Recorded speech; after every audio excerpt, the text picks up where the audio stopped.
Tout ça a été taillé et sculpté complètement à la main et avec des outils primitifs. Et c'est ça qui reste vraiment très impressionnant. Les artisans pharaons ont fait le corps d'un lion, la tête d'un bélier, l'animal sacré du dieu soleil Amun-Ra. Et entre les deux bateaux de devant, on a toujours la statuette de Ramsès II, le plus puissant de tous les anciens pharaons. C'était lui qui a fait ce double rangée de sphinx pour protéger symboliquement le site. Mais nous, on se demande tout le temps comment ils ont fait les anciens pour bien fixer les bases et les socles de telle sorte que cela reste encore là malgré les inondations du Nil qui est tout proche, malgré les tremblements de terre, malgré les années et les siècles. Nous, on a quand même une grande colonne qui est restée presque intacte, c'est celle-ci qui est en face là. C'est une colonne qui fait 23 mètres de hauteur, 155 tonnes. L'architecture était vraiment gigantesque, mais parfaite à la fois. Là-haut, il y a un très grand chapiteau Babiricor ouvert, grand pharaon de la 19e dynastie pharaonique.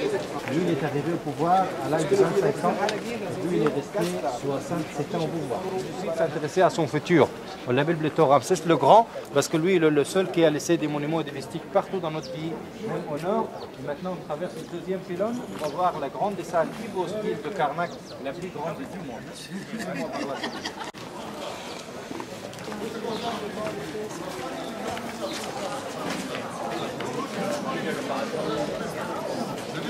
On a 22 ans pour construire la salle. L'objectif c'était quoi? C'est que chacun d'eux voulait faire une très grande dédicace royale au Dieu Soleil. Chacun d'eux voulait laisser ses traces sur le site. Et en même temps, la salle était faite pour la réunion des prêtres de Thèbes, les gens qui pratiquaient des rites religieux là-dedans.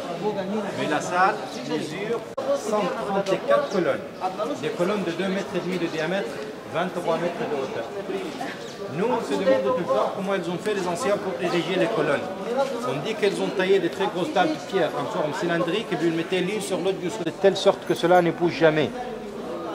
Vous remarquez là que les bases des colonnes étaient très fort endommagées par les inondations du Nil. Nous, on les a restaurées, mais on les a laissées lisses, comme vous voyez. Donc, les épaules. Devant lui, c'est la déesse Hathor, la déesse de la musique, de la danse et de l'amour. Elle se serre la main avec Ramsès II et tous les deux sont en train de présenter les offrandes au dieu soleil. C'était quoi les offrandes? Ce sont les fleurs de lotus, symbole de l'amour et du respect. Le lotus jusqu'à présent symbolise l'amour et le respect chez nous. Et ça c'est encore là en tant que travail il y a 35 siècles maintenant. Maintenant, messieurs, dames, je vais vous parler du système mystérieux. C'est vraiment très compliqué. Tout ça a été inventé à l'époque par les anciens pharaons.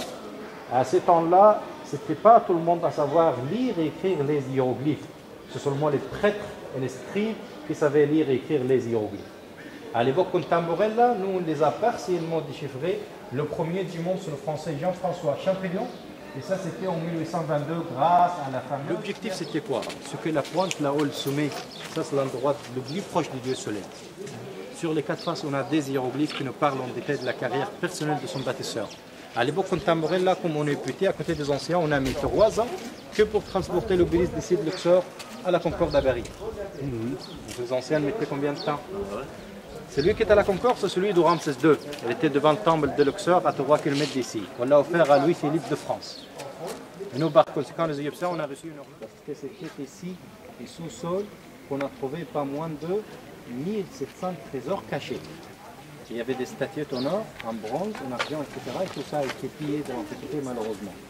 Là-bas, on a le temple d'un militaire qui est arrivé au pouvoir. C'est celui qui s'appelait Toutmosis III. Il a laissé quelques statues qui sont presque intactes. Si vous regardez par là, messieurs, dames, beaucoup d'études qui se tiennent sur ce sujet-là, on veut toujours savoir comment les anciens pharaons ils prononçaient cette belle écriture. Maintenant, messieurs, dames, il nous reste à voir l'obélisque qui est couché par terre, le lac sacré et le scarabée porte-bonheur. Allez-y par là à droite. Là-bas où il y a de l'eau, c'est ça qu'on appelle le lac sacré. C'est le lac qui était creusé à l'époque de la reine Hatshepsut et son successeur Toutmosis III. Selon les croyances des anciens pharaons, c'était là-bas où il y avait l'océan primordial de la création du monde, il y avait le dieu Ptah, le dieu créateur du monde. Donc les prêtres se purifient chaque matin au lac sacré. On dit que le lac était relié au Nil par un canal souterrain, donc l'eau du lac remonte et s'abaisse selon les lieux. Derrière le lac, là, il y a un gros scarabée en granit. Cela représente le dieu Khidr, le dieu porte-bonheur chez les anciens. Les gens qui viennent ici, ils ont l'habitude de tourner 7 fois autour de scarabée. C'est toujours